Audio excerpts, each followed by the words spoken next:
this Frontiers in Biofabrication was kind of a new session that has been highlighted or promoted during this last TERMIS. It was a very interesting way to bring together what are the latest research done in the field. So we heard about different aspects in the biomaterial that was used, on the technique that was used, and basically it was clear that there is so much that even though there's been so much research around different ways of biofabricating tissues and so on, there is so much more that you can still do in order to implement the currently available technologies that we have nowadays.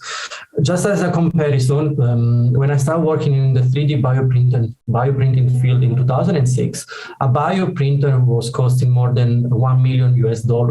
Nowadays, we can ask, I can ask any of my students to use a 3D printable database to 3D print a 3D bioprinter, which will cost us less than $1,000. Meaning the technology is changing so quick, and it is really important that there is an exchange of knowledge, such as the one that was tried to be promoted during this Frontier session, that would benefit the field in tissue engineering.